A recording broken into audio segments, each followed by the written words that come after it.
சுவாமி சரணம். வணக்கம். நான் ராம்ஜி. பக்தியில் முக்கியமான விஷயம் என்ன? அதே போல் தானங்களில் முக்கியமானது என்ன? ரெண்டுத்துக்கும் ஒரே பதில் தான். பக்தியாக இருக்கட்டும், சமூகம் சார்ந்த விஷயங்களை செய்கிறதா இருக்கட்டும், தானங்களில் சிறந்ததாக இருக்கட்டும், இது எல்லாத்துக்குமே ஒரே பதில் தான்: அன்னதானம். பக்தியில் மட்டும் இல்லாமல் நம்ம வாழ்க்கையில் கூட முக்கியமானது அன்னதானம் தானே.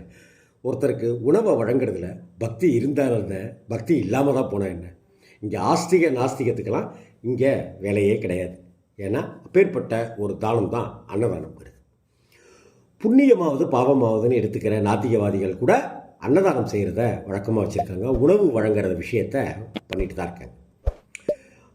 உணவுக்கு பேதமே கிடையாது, அதுக்கு தோஷமும் கிடையாது. அது வாங்கிக்கிறவங்களாக இருந்தாலும் சரி, கொடுக்குறவங்களாக இருந்தாலும் சரி, உணவு தான் முக்கியம். தானம் தான் சிறந்தது. அன்னதானம் தான் மகத்துவமானது. ஐயப்ப பூஜையிலையும் சரி, பஜனையிலையும் சரி, விரதத்துலேயும் சரி, வழிபாட்டிலையும் சரி, அன்னதானத்துக்கு முக்கிய பங்கு இருக்குது. அதனால தான் அன்னதான பிரபுவே சரணம் ஐயப்பான்லாம் நம்ம கோஷம் விடுறோம். அன்னதானம் பற்றி சொல்லும்போது சாமி அண்ணா, பாலக்காடை சேர்ந்த சுவாமி அண்ணா, இன்றைக்கி நமக்கெல்லாம் தெரிந்திருக்கிற உபன்யாசகர் அரவிந்த் சுப்பிரமணியம் அவருடைய தாத்தா தான் சாமி அண்ணா. அந்த சாமி அண்ணாவை பற்றி ஒரு விஷயம் அரவிந்த் சுவாமிநாதன் சுப்பிரமணியம் எங்கிட்ட பகிர்ந்துக்கிட்டார். சாமி அண்ணா, அதாவது என்னோட கொள்ளு தாத்தா, பக்தனா மட்டும் இல்லாமல் உன்னத நிலையை அடைஞ்ச ஆன்மாவாகவும் அவர் திகழ்ந்தார். அப்படி ஒரு மனிதர் அப்படின்னு சொல்கிறார் அரவிந்த் சுப்பிரமணியம். அவருடைய சிஷ்யர்கள் பலரும் அவர் வாழ்க்கையில் நடந்த அநேக அதிசயங்களை சொல்ல நான் கேட்டிருக்கேன். அவர் வாயிலிருந்து வந்த ஒவ்வொரு வார்த்தைகளும் ஒவ்வொரு வாக்கும் சத்திய வாக்காகவே பார்த்தாங்க அந்த கூட இருந்தவங்க.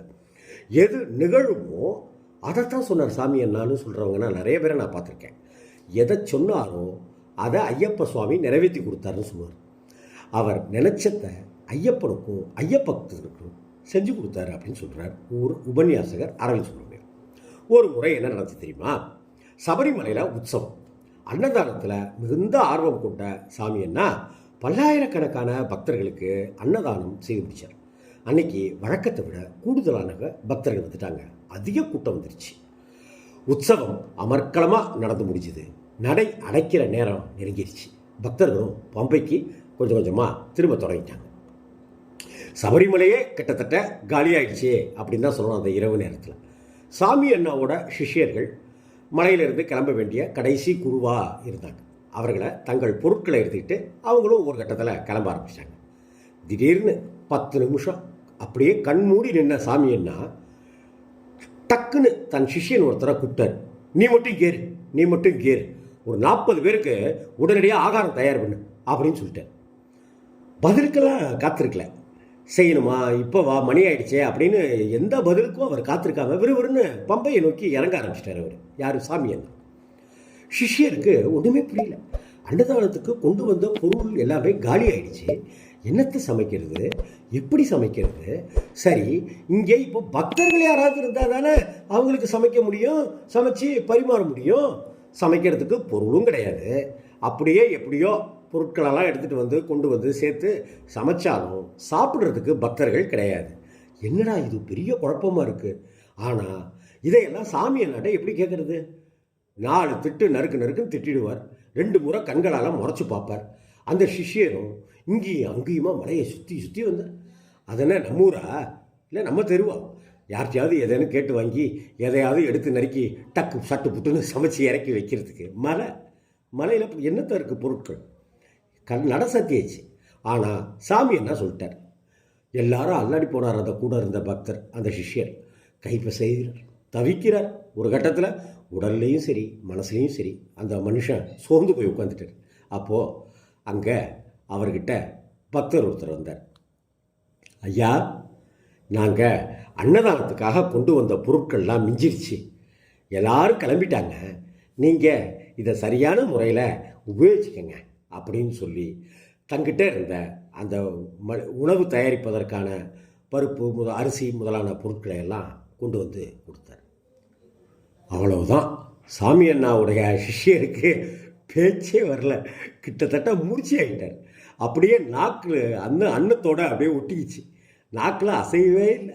நடக்கிறதெல்லாம் நிஜந்தானா கனவா பிரமையா அப்படின்னு யோசித்து முடிக்கிறதுக்குள்ளார உணவுக்கு தேவையான சாப்பாடு செய்கிறதுக்கு தேவையான அத்தனை பொருட்கள் எல்லாத்தையும் கொண்டு வந்து இறங்கிட்டார் அவர். சிஷ்யருக்கு கேள்வி இப்போ கேட்டதெல்லாம் பறந்தே போயிடுச்சு.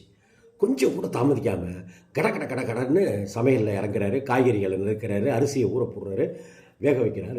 எல்லாமே நடந்துட்டுருக்கு. சாமி அண்ணா சொன்னது போல் அவர் காத்திருந்தார். சமையலெல்லாம் முடித்து 5 நிமிஷங்கள் கூட ஆகியிருக்காது.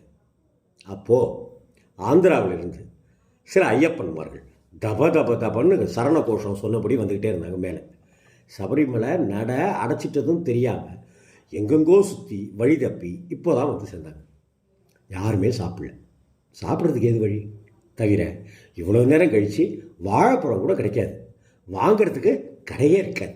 எல்லாரும் கொலப்பட்டி, முகமே வாடி போயிடுச்சு. படுத்தா போதும் அப்படின்னு எல்லாருடைய உடம்பும் கெஞ்சிக்கிட்டு இருந்துச்சு. பசியும் நடந்த களைப்பும் அவர்களை குழப்பி அடிச்சிருச்சு. இப்படி ஒரு விருந்து தங்களுக்காகவே காத்துட்ருக்கிறத அவங்களால எப்படி எதிர்பார்த்துருக்க முடியும்? அதிசயமாக பார்த்தாங்க. அந்த சிஷ்யருக்கு எதுவும் புரியலை. யாருமே மலையில் இல்லை, ஆனால் சமைக்க சொல்லிட்டார் சாமியெல்லாம். சமைக்க பொருட்கள் எதுவும் இல்லை, ஆனால் யாரோ ஒருத்தர் கொண்டு வந்து இந்தாங்க வச்சுக்கோங்க, பொருட்கள்லாம் மிஞ்சி போயிடுச்சுங்க அப்படின்னு சொல்லி கொடுத்துட்டு போயிட்டாங்க. அதையெல்லாம் வச்சு சமைச்சு இறக்கியாச்சு. அடுத்த 5வது நிமிஷம் ஐயப்ப சாமி கூட்டம் தபன்னு வந்துடுச்சு. எதுவுமே சாப்பிடல, பசிக்குது அப்படின்னு அந்த கூட்டம் கேட்குது. சாமி அண்ணா அப்படிங்கிற குருநாதரையும் அவருடைய தீர்க்க தரிசனத்தையும் நினச்சி பிடிச்சி போனார் அந்த சிஷ்யன். வந்தவர்களை வரவேற்றார், உபசரித்தார், இலை போட்டார், உட்கார வச்சார், உணவு பரிமாறினார். என்ன நினச்சாரோ தெரியல, அகஸ்மாத்தா சாமி அண்ணா தலையில எண்ணார், அதிர்ந்து போனார். நீ மட்டும் இங்கே ஒரு 40 பேருக்கு ஆகாரம் செஞ்சு வச்சுக்கோ அப்படின்னு சாமி அண்ணாவோட குரல் கேட்டுக்கிட்டே இருந்துச்சு. அங்கே 40 பேர் உட்கார்ந்து சாப்பிட்டு இருந்தாங்க. இதுதான் ஐயப்பனுடைய மகிமை. இதுதான் ஒரு உண்மையான ஐயப்ப பக்தனை ஒரு நல்ல ஆத்மாவாக மாற்றுவார் ஐயப்ப சுவாமி அப்படிங்கிறதுக்கு சாமி அண்ணா மாதிரியான எத்தனையோ குருமார்கள் தான் இங்கே ஆதார புருஷர்கள். சுவாமி சரணம்.